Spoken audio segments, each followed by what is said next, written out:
안녕하세요. 얼마 전 남편과 갈라선 30대 여자입니다.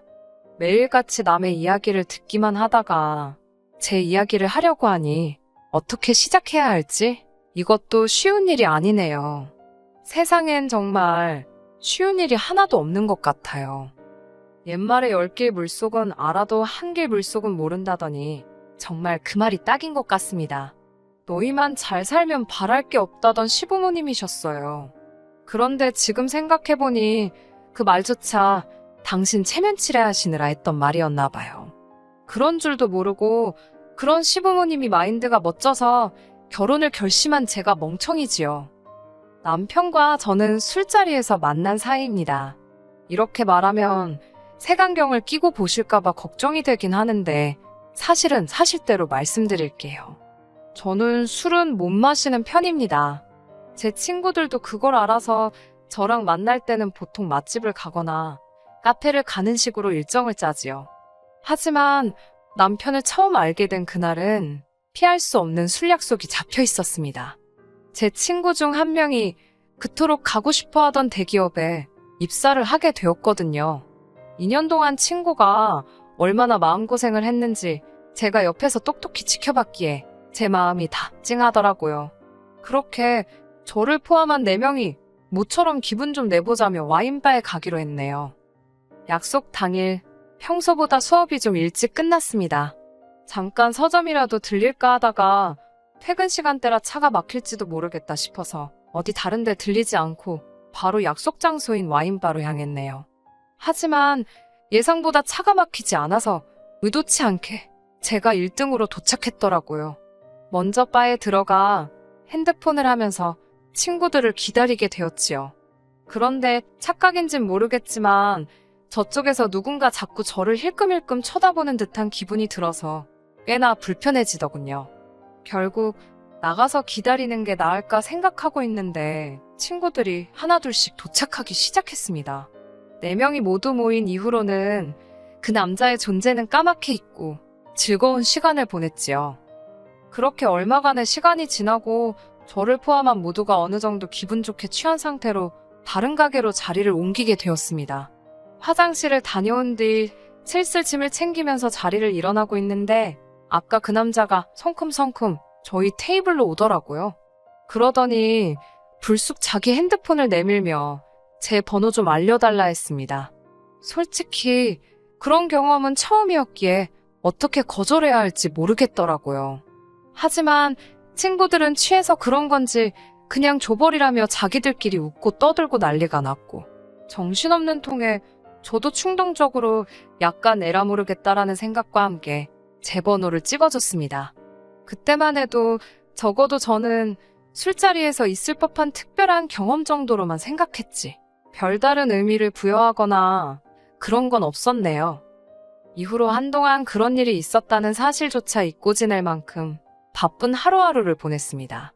저는 입시전문학원에서 고등부 영어 강사로 일하고 있었고 그 무렵엔 얼마 남지 않은 수능 대비로 정신이 하나도 없었기 때문이지요. 그리고 어느덧 시간은 흘러 수능도 끝난 11월의 어느 날이었습니다. 결과가 어찌됐건 어쨌든 수능이 끝난 후 1, 2주 정도는 강사나 학생 모두에게 그나마 마음이 편한 시기거든요. 그동안 누적된 긴장이 풀리는 때랄까요? 모처럼 한가로운 기분을 만끽하던 그 무렵 남편으로부터 연락이 왔습니다. 진작에 연락하고 싶었는데 고등학생들 영어를 가르친다고 이야기했던 걸 기억하고 있었답니다. 그래서 나름대로 자기 딴에는 제가 덜 바쁠 때 연락하려고 수능이 끝나기만 기다렸다고 하더라고요. 솔직히 갑작스러운 연락이 당황스럽기도 했지만 절 더 당황하게 만든 건 남편의 섬세함이었습니다. 뭐랄까, 남편이 저를 쉽게 보거나 한번 찔러볼 요량으로 연락한 건 아니라는 느낌을 받았지요. 그 연락을 계기로 며칠 뒤 저는 남편과 점심 식사를 하게 되었습니다. 어두운 와인바에서 봤던 제 기억 속의 이미지와는 뭔가 다른 분위기였어요. 그때는 뭔가 자신만만한 태도였던 것 같은데 막상 다시 만나보니 쑥스러움을 타는 것도 같았고 잘생긴 얼굴은 아니었지만 호감 가는 인상이었달까요? 이후로 저희는 식사를 핑계로 커피를 핑계로 몇 차례 더 만남을 가졌습니다. 그리고 얼마 지나지 않아 진지한 관계가 되었고요. 저는 스타 강사는 아니었어도 몇 년간 벌어들인 돈을 기준으로 대략 세후 월 600 이상 벌고 있었습니다. 저는 학원 근처 오피스텔에서 혼자 자취 생활을 하고 있었는데 이 오피스텔은 제 소유였고 지역이 경기이긴 했지만 제 명의로 된 작은 아파트도 한 채 가지고 있었지요.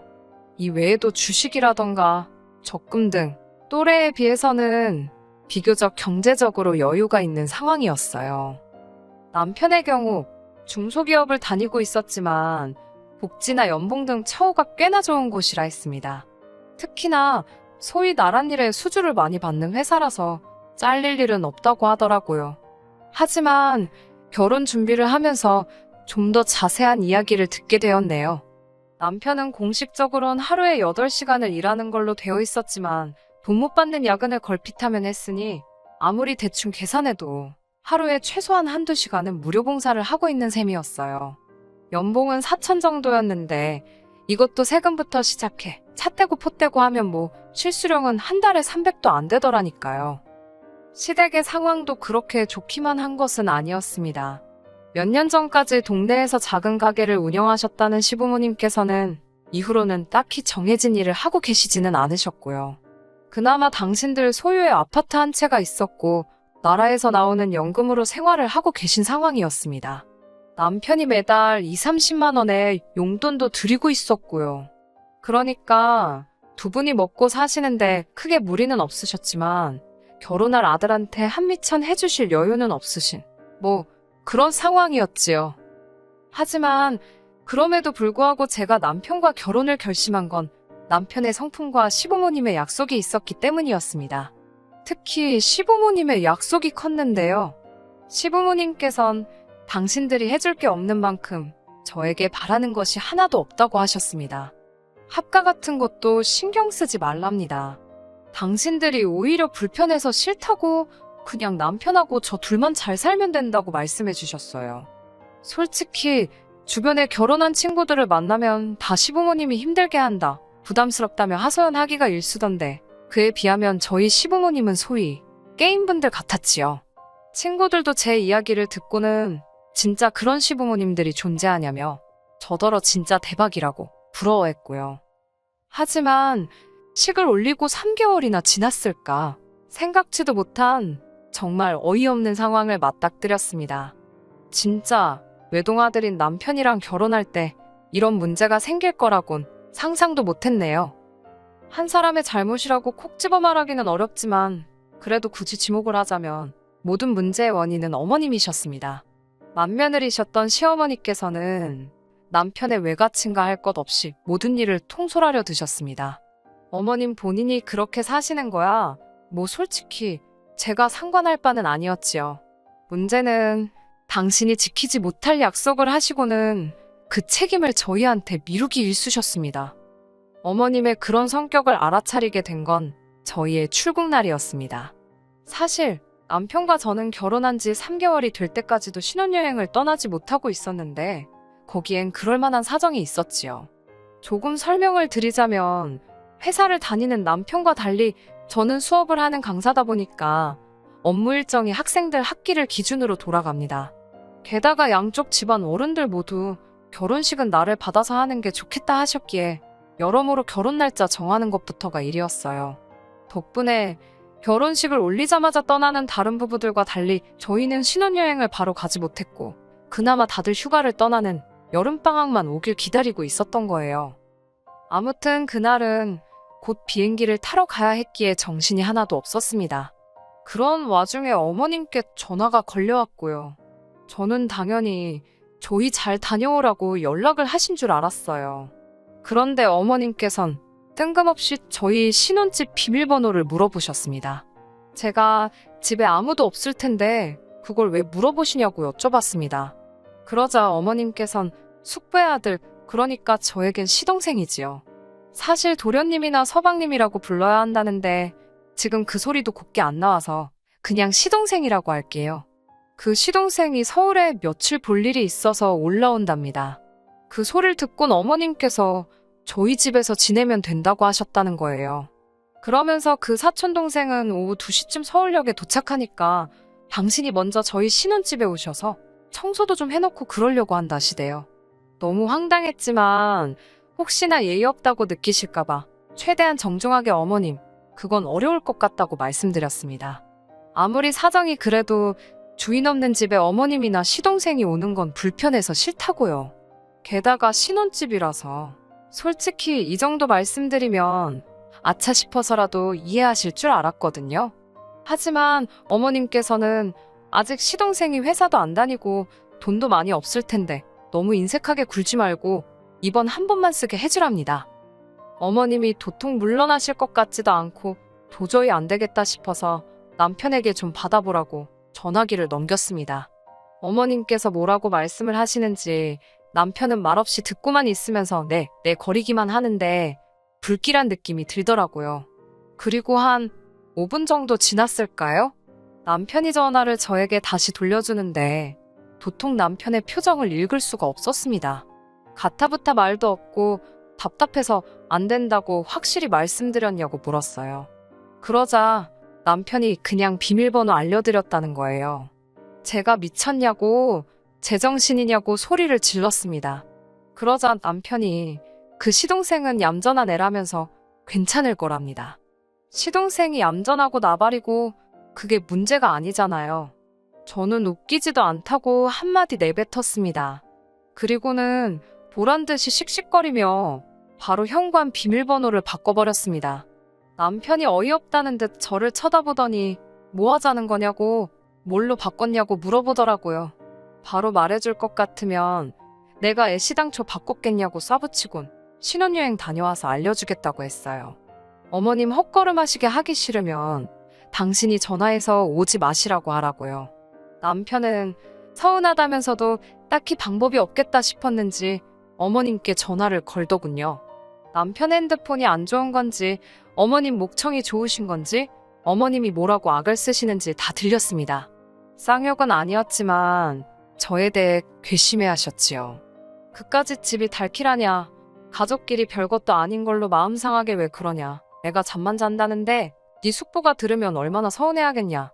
무엇보다 당신 꼴이 얼마나 우스워지겠냐며.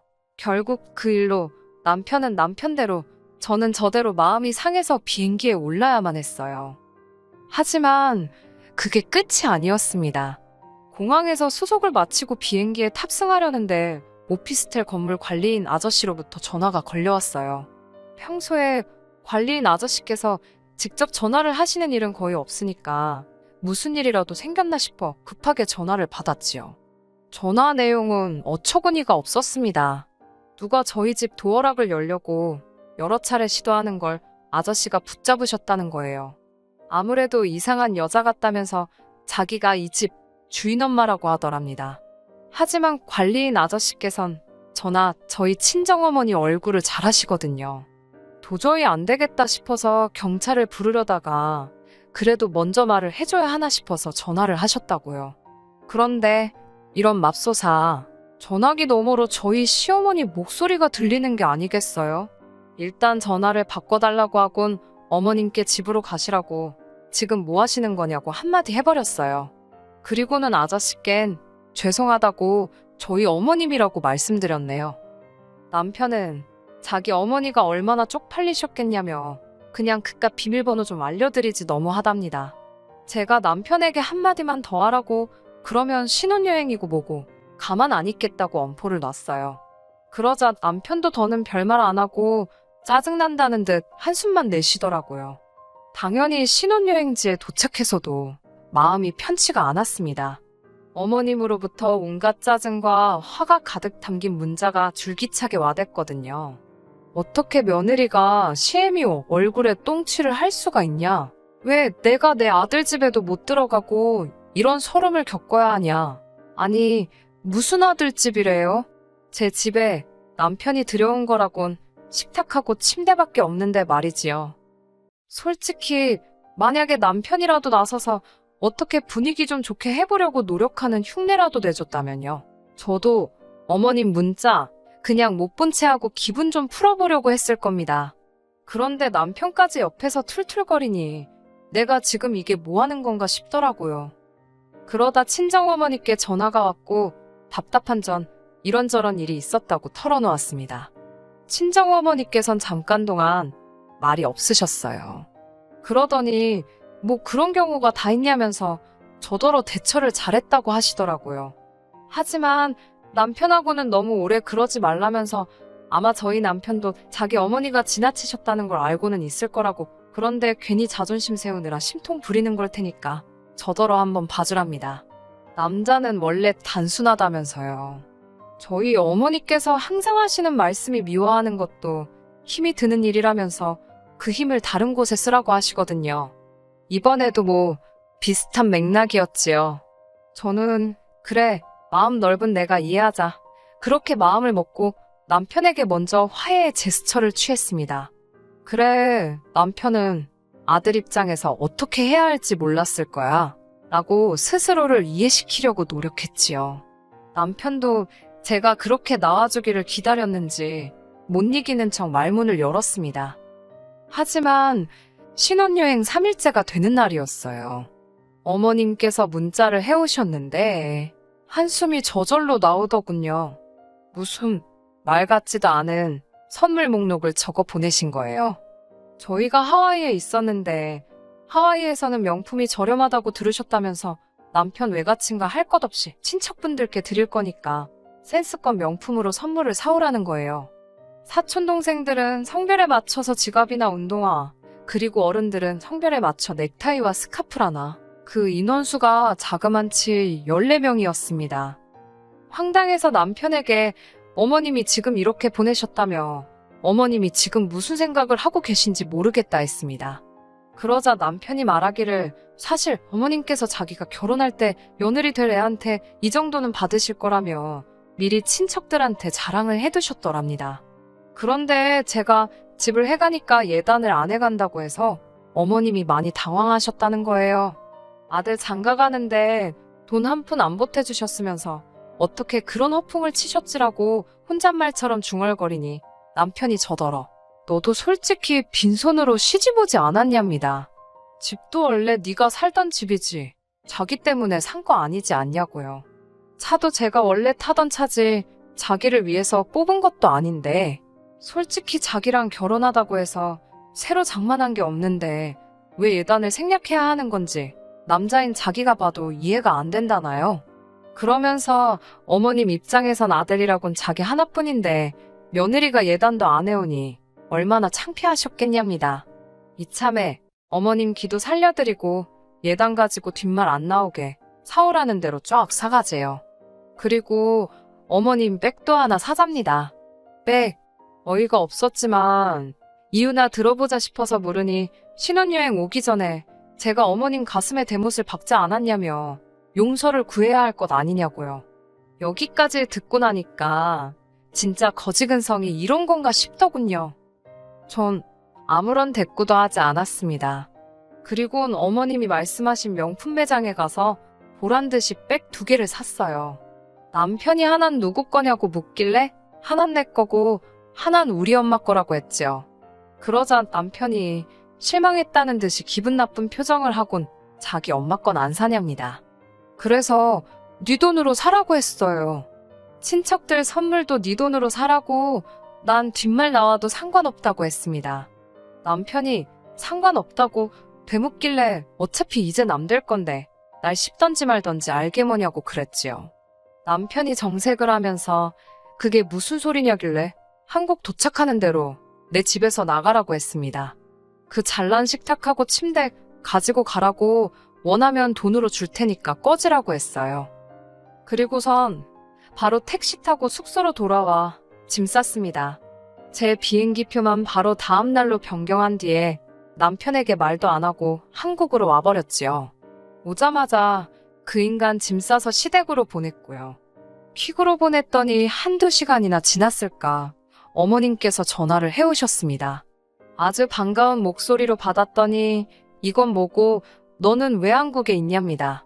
지금 이게 다 뭐 하자는 거냐고 아주 화를 내시더라고요.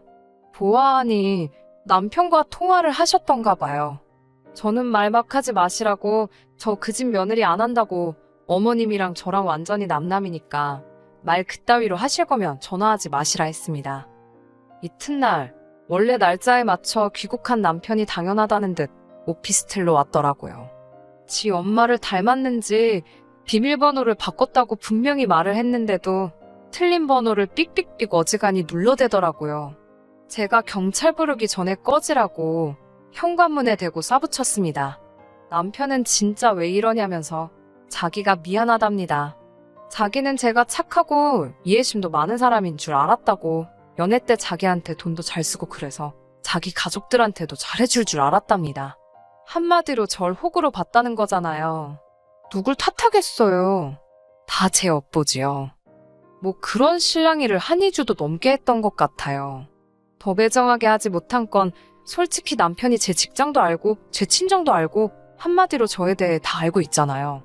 염치가 없어서 그렇지 성품이 나쁜 사람은 아니었지만 그래도 사람이 눈 돌아가면 어찌 될 줄 모르고 행여 해코지라도 당하지 않을까 걱정이 되어서 나중엔 저도 괜히 눈물 콧물 짜며 절 놔달라고 했어요. 사람이 급하니까 연기를 다 하게 되더라니까요.